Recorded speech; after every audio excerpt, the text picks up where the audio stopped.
Hello, my Built for 1000 Nation. How's everyone doing today? Hopefully, everyone's having a great day. If not, I hope it gets better from here. We are back with a new MrBallen video.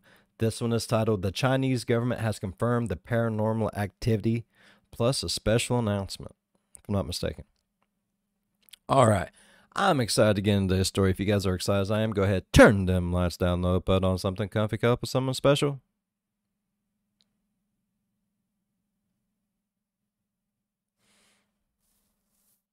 Let's get skeptical. Yeah.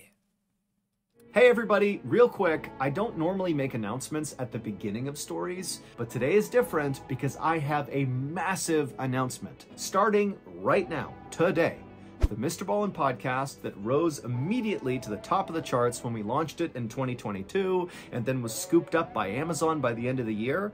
Yeah, that show is now available on all podcast platforms and it is free. Now, don't worry if you've been listening to this podcast on Amazon Music. That's awesome. You can keep doing that because with your Prime membership, you will get MrBallen podcast episodes 1 month earlier than everybody else, and it will be ad-free. But again, the show is on every other platform right now, and it really is free. So go ahead and follow the MrBallen podcast, Strange, Dark, and Mysterious Stories on Amazon Music or wherever else you get your podcasts. Today's story is about one of the most famous, potentially paranormal events of all time, except almost no Westerners have heard of it because it happened in China. But before we get into that story, if you're a fan of the Strange, Dark, and Mysterious delivered in story format, then you've come to the right place because that's all we do, and we upload once a week. So if that's of interest to you, please put the like button stapler in Jello. Also, please subscribe to our channel and turn on all notifications so you don't miss any of our weekly uploads. Okay, let's get into today's story. That was awfully placid against the like button. And Jello, that's it? That's all we're doing to him? Late on the evening of July 27th, 1977, a 21-year-old farmer named Huang Yanqiu walked down a wide, dusty road in the little farming village of Beigao, located in northern China. It had been a very hard day on the rice farm where Huang worked because they were all preparing for the autumn harvest. But even though Huang was totally exhausted and worn down, as he walked down this road, he was whistling an upbeat tune. Because for the first time in a long time, Huang was actually excited about the future. Huang had grown up in a poor family and he hadn't even finished elementary school. He still lived with his parents in a tiny house, and basically every day of his life was the same. He got up at sunrise, he walked to work, he worked all day until he barely could even stand, and then he would walk home and he would go to bed. But the reason Huang was now feeling kind of excited about his future was because he had just gotten engaged to a beautiful girl in a neighboring village, and their plan was to get married after the autumn harvest. Huang was already hard at work, literally building them a house that they could move into after they got married. And in fact, on this particular night, that was where Huang was going. He was going to the property where he was in the middle of building this house, and he was going there not to work on the house anymore, but really just to admire his property, because again, he was just so excited about the future. Huang turned the corner, and his beautiful, half-constructed home came into focus. The foundation, the walls, and the ceiling were all complete. All he had left to do was put in the windows and the doors. And so Huang walked up and ran his hand over the beautiful brick he'd laid around the outside of the property. Brick was not cheap. He had worked extra hours to afford this brick. And so he was just proud of it. And he ran his hand over it. And then he kind of stepped back and kind of imagined the house when it was all done. And then when he felt satisfied that he had seen enough, just kind of nodded and turned and just continued walking back towards his home, his parents' home, which was only a few minutes away. When Huang got to his home, he went inside. I mean, I don't blame him either. Motherfucker working his ass off day in, day out to have an amazing future. I don't blame him a bit. I'd be up there checking that shit out too. I'd be like, mine, oh mine. Oh yeah. Bruh. And his mom already had a meal made for him. It was just some rice and veggies. And so Huang sat down and began eating, and then his parents came over and they began chatting. And then of course the conversation shifted to Huang's upcoming marriage, because that's basically all Huang ever wanted to talk about. And then by about 10 p.m., Huang was so tired that he crawled into his bed and he fell asleep almost immediately. The next morning, when Huang's parents woke up, they discovered that Huang was not in his bed. Now, this was not totally unusual because they knew their son was a really hard worker, and it wasn't unusual for him to wake up really, really early to head out to the farm to begin his workday. But a little while later, the workers at the rice farm where Huang worked, they saw Huang had not come to work. And because that was so out of character for him, one of the workers actually walked to Huang's parents' home to see if he was okay. And when Huang's mother found out her son had not shown up to work, she was really worried, but she told this worker, oh, my son must have gone to the house he's building, go over there and see if he's there. But the worker from the rice farm went to Huang's property he was building and nobody was there. And so when he came back and told Huang's mother, this sent her into a total panic, because really for her, this was like completely out of character for her son. He would never miss work. He would never just disappear like this. Something was wrong. So Huang's mother sent this rice farm worker about to go married, find her husband and tell him what was going on with Huang. And then in the meantime, did he get cold feet? I'm just asking. Heck, it can happen. I know he was really excited, but maybe he was like, what if we have kids and I have to work even more? There's not enough time. And then he went and got milk and cigarettes and just never came back. Huang's mother just walked outside and began going door to door, asking neighbors if they knew where her son was and if they wouldn't mind coming out and helping her look. Now, at this time, the village of Beigao was a relatively small place where all the residents more or less knew each other. And so it did not take long for the news of Huang being missing to spread all across Beigao, and the community really came out in force to go look for him. And so by the afternoon, there were people on bikes riding all around, calling out for Huang. People were going to neighboring villages to see if he was there. Another group of villagers went to Huang's fiance's home and they spoke to her, and she had no idea where Huang was. And so by about the early afternoon, when so many people couldn't find any leads to where Huang had gone, it became clear that really nobody had a clue what happened to him. Now, Beigao at the time was incredibly isolated. That's what, okay, yeah, that's what I was about to say. Like, is it close to somewhere where he could just dipped? Okay, so it was incredibly isolated. There was probably not very many people there at all. The odds of him just disappearing without any trace is a little nah. You know what I mean? Like, nah, no, nah, no. It seems really shady. Like, never misses a day of work. Always there, always there. He sounds like the person that's like actually excited to get married and wants that and wants the family to be out on his own, husband, father, all that good shit. It sounds like it. But for him to go disappearing out of his parents' house, like, if they're as tired as he is, they would have never heard him open the door or dip out. Did he even open the door? Did he go out of a window? Like, oh my God, so many questions. This is a small town where most of the people who live there don't have phones, they don't have cars, they ride their bikes everywhere, and there were no roads that connected Beigao to any other place. Now, there was a paved road that went through Beigao, but it actually just came to an end on the outskirts of Beigao. So there was just no way to go to other places, at least not efficiently. Basically, if you lived in Beigao at the time, there was a finite number of places you could go. And all these people that had gone out looking for Huang had searched all of those places, and Huang just was not there. And they discovered his bike was still leaning up against his parents' house, and his work clothes, which he wore basically every single day, were still folded up neatly inside of his room. And so wherever Huang was, he was on foot, and he was still in his pajamas. That night, or Huang's naked. parents would contact the village committee, which was basically... I sleep in the booth. I mean, has someone seen a really, like, worn down Chinese man walking around bucket naked anywhere? I'd imagine he's worn down. He works a lot. I imagine he's tired. He looks tired. Look for a completely naked, tired Chinese man. You will find him. Like the governing body for Beigao, and the village committee decided that this was serious enough, because again, they're thinking, this is impossible, where is this guy, that they decided to contact the police. But when the police got this call, they did not launch an investigation right away because they had limited resources and there was no sign of foul play here. It was very weird that Huang was missing, but he was an adult, and if he wanted to go vanish somewhere, it was kind of like, okay, you know, you're an adult, you can do that. And so Huang's family and the rest of the Beigao... Sounds really shitty, but true. I mean, he is a grown-ass person, like I said. Maybe he just got cold feet and was like... Villagers were forced to just kind of wait and see if Huang came back.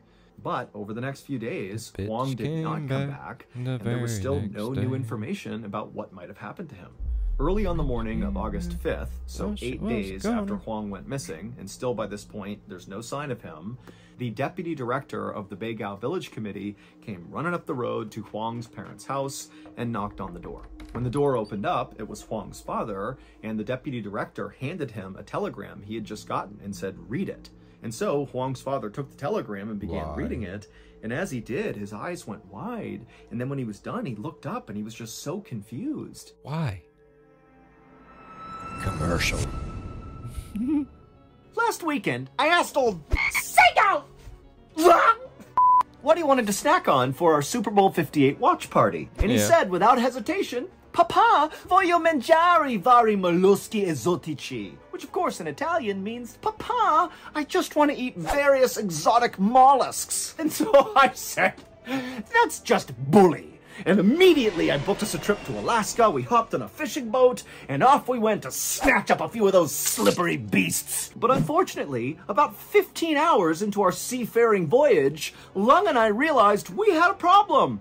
Our boat captain was not a boat captain. He was just a simple, blind kangaroo with vertigo who happened to jump on board before we left, and we just didn't notice. We tried to take the wheel from the roo, but he was so strong that he drove us directly into a storm, and before long a rogue wave came and capsized the vessel. But luckily me and old Sika Lung, we lived, and we swam to a nearby island. And when we stepped foot on land, immediately a horde of angry coconut crabs came out of the brush, skittering around, wielding their machetes. Me and old Lung turned to run. But there was nowhere to go, it was just the ocean. And so standing there, waiting for death, me and Lung did the only thing we could think to do. We signed up for DraftKings. Now, did that save us from the machete-wielding coconut crabs? No! But did it get us jacked up about Super Bowl 58? Pow! Yes, it did. And so once again, this year, we are partnering up with DraftKings to make sure all you fans of the strange, dark, and mysterious out there get access to the very best deals on their platform. And for Super Bowl 58, they got a really good deal. For all customers, there is a bet one, get one, which means you get a bonus bet back to you in the amount of your original wager just for placing a bet. Pretty good. And there are loads of other amazing opportunities for Super Bowl 58 on DraftKings, so go check it out now. Download the DraftKings Sportsbook app right now. New customers use promo code MrBallen, bet $5 on any wager, and you'll receive $200 in bonus bets instantly. Again, that's promo code MrBallen, only at DraftKings Sportsbook. Hell yeah. That was great. I fucking love it.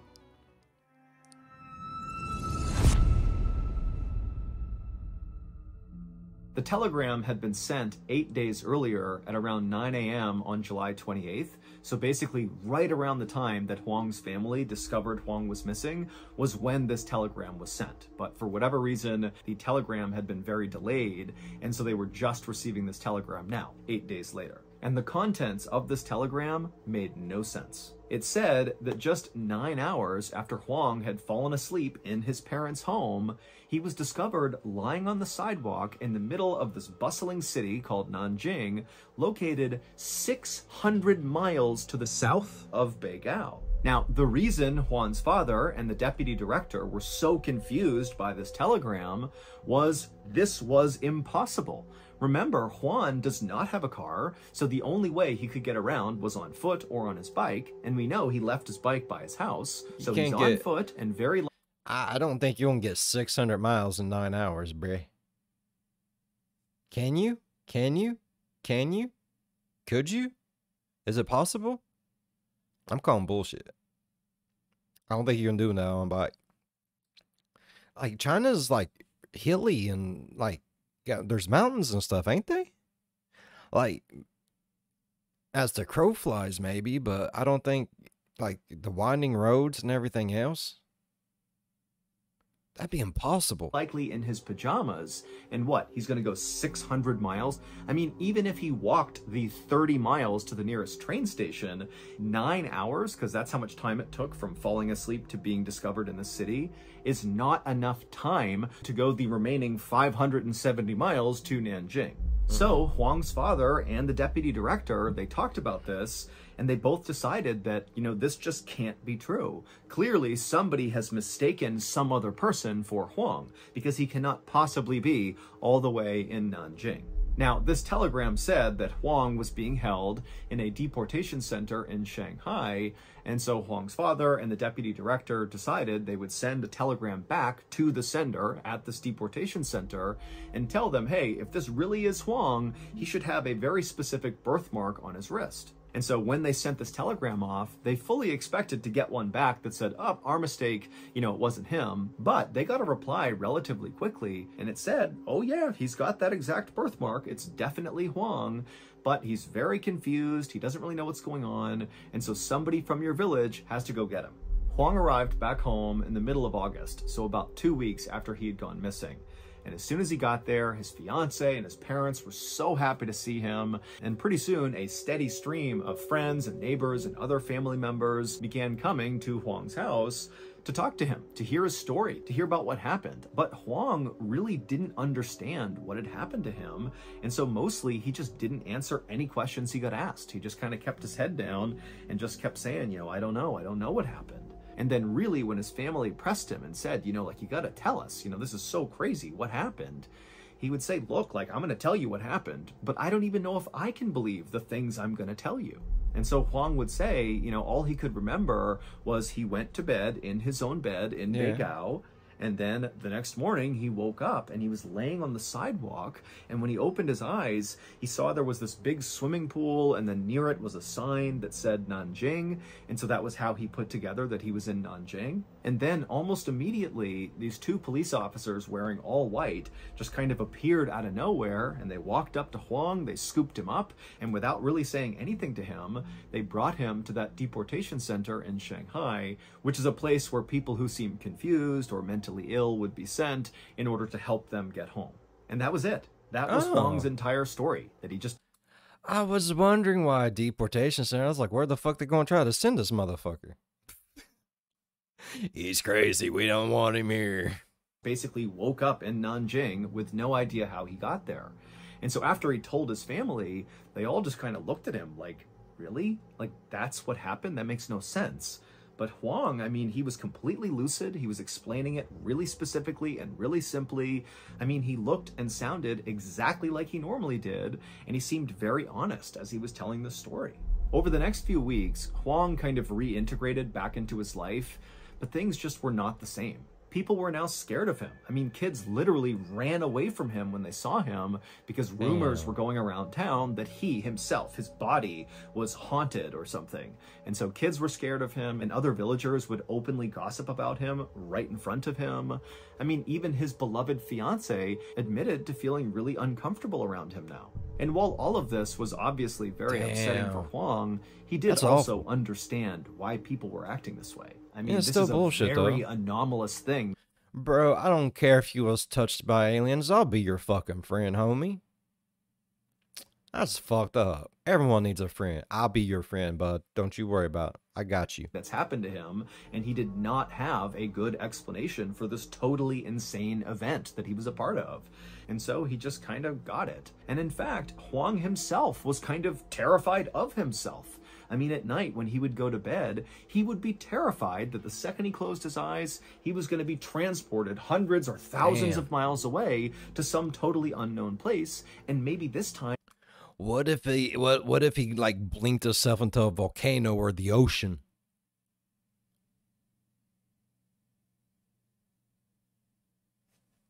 he wouldn't even be able to get back again. But as the days wore on, Huang continued to wake up in his own bed in Beigao. That's good. Which over time kind of made him feel more secure that whatever happened to him was a one-time thing and it's not going to happen again. However, Huang would be wrong. On September 8th, 1977, so 3 weeks after Huang had returned back home, he went to sleep in his bed in the village of Beigao, but when he woke up the next morning, he was not there. The first thing Huang noticed when he woke up that morning were the sounds around him were totally different. They were not right.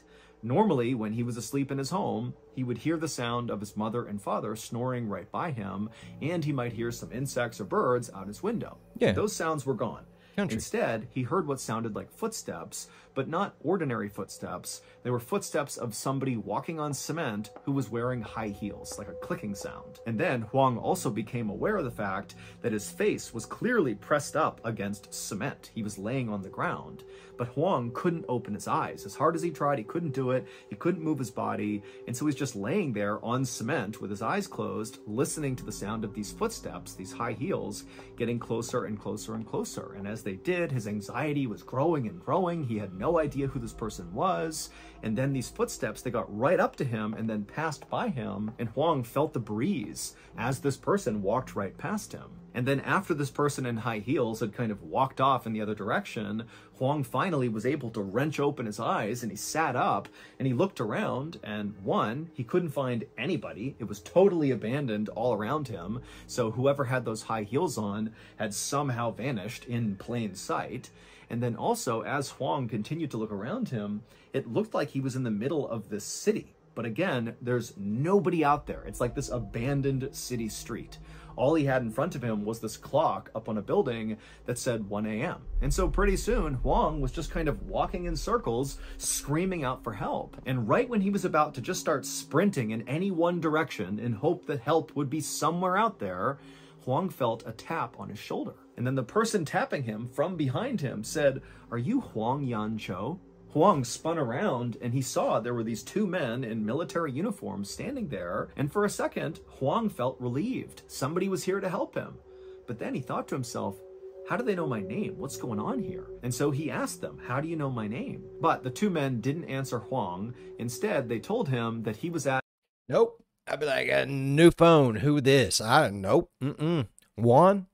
Juan? No, no, no. My name's not Juan. I don't know Chinese names, and I don't want to sound really, really racist because I just make up a random thing. So I'm stopping here. Not getting me. At a Shanghai railway station 700 miles from Beigao, and that these two soldiers, were here to take Huang to a nearby army base. At this point, Huang was so scared, he just didn't know what to do. So he just wound up going with these two soldiers who put him in the back of a Jeep, and then they hopped in and began driving, and they drove him out of this weird abandoned city where he had woken up. And after driving for some time, they arrived at this huge army base that had all these rows of fencing around it with razor wire on top and all these sentries that guarded all the doors. And these two soldiers brought him through several of these checkpoints.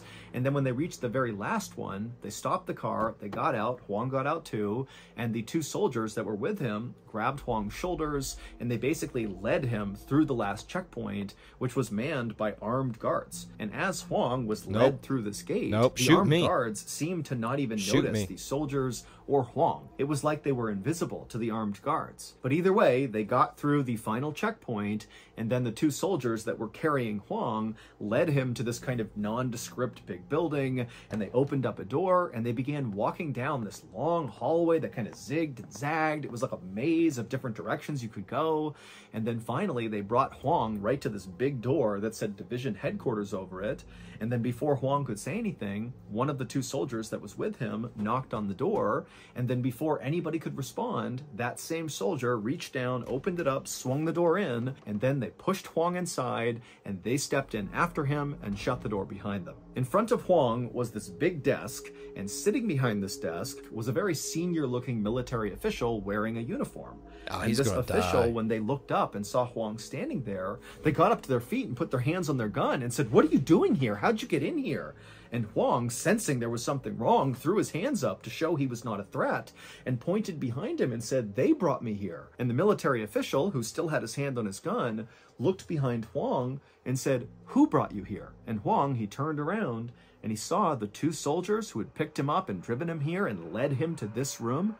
They were gone, which was impossible because Huang would have heard them leave. He didn't hear anything. The door never opened. They just somehow were gone. A second later, the senior military official had pulled out his radio and he was screaming commands. And then another second later, armed soldiers came running into the room. They grabbed Huang, who still had his hands up. They came in, they arrested Huang, and they began asking him all these questions about how he got in here. How did you get through the guards? Did you climb the fence? Did you cut the fence? How did you get in here? It's not possible that you are here right now. But Huang did not have any answers. All he could say was, "The two soldiers, they brought me here."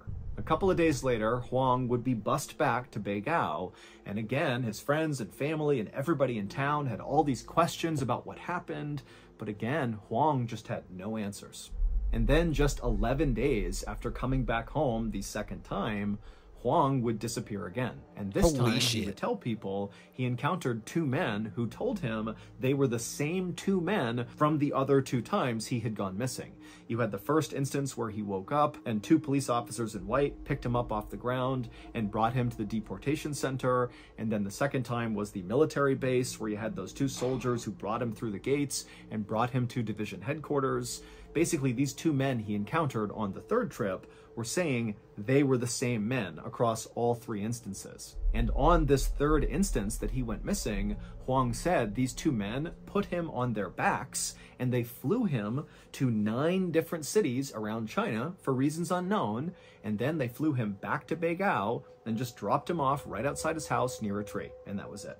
Now, of course, this final disappearance sounds the most absurd because he was flying on the backs of people to all these different cities? That doesn't make any sense. But when Huang was kind of aggressively questioned about this third story, because it sounded the most made up as compared to the other two, it would turn out Huang had all this kind of insider information about each of the 9 cities that he supposedly was flown to by these two men. He knew the weather in each of those cities on the night that he was gone. He knew what shows were playing on the night he was gone. And he also just had really specific descriptions of where he was in each of these cities when they got there that all checked out. Now, you got to remember that getting that information correct would have been really hard for Huang at the time.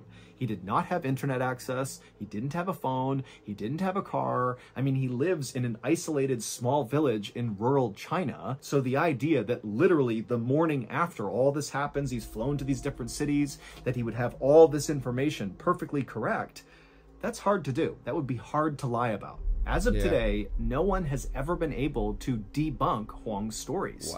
Basically, there's enough legitimacy and verifiable information in his stories that you really can't discount them. They really could have happened. Add in the fact that Huang actually took a lie detector test and passed it, and suddenly you're looking at a story that, as crazy as it sounds, really could have happened. And so Huang's story today is considered far and away the most famous UFO story in China's history, because the leading theory here is that Huang must have been abducted by aliens, and that's how he was being moved around to all these places, and maybe those two men that kept showing up in each of these events were the extraterrestrials that had scooped him up. Nobody knows, but that is the theory. As for Huang, he wishes none of this had ever happened, because his disappearances and whatever happened to him basically wrecked his life.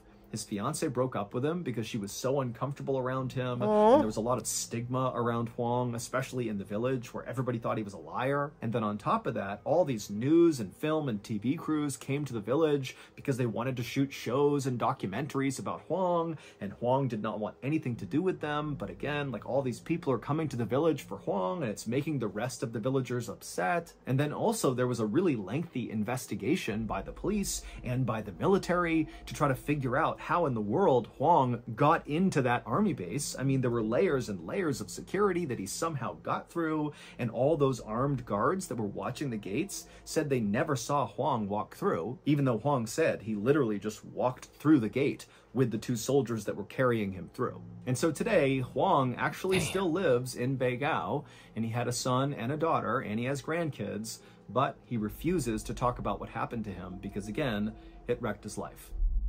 Well, that's good. He has family. So that's going to do it. If you enjoyed today's story, be sure to check out our podcast called the MrBallen. I really fucking did, MrBallen. This was an amazing story. My nipples are hard. My nipples get hard a lot, though. Get too happy, they get hard. Get sad, they get hard. Scared, they get hard.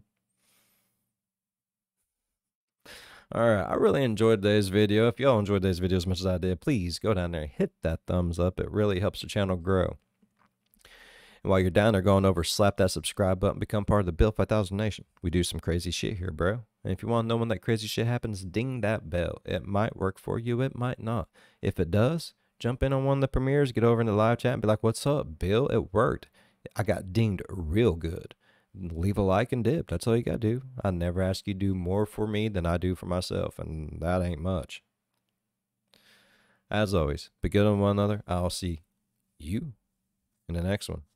Bye-bye. You know, I guarantee you, I know what exactly would have made it to where all those guards would have seen him. If he'd been wearing some Bill 5000 merch, nobody could have missed that shit. They would have seen him instantly, bruh. Believe that.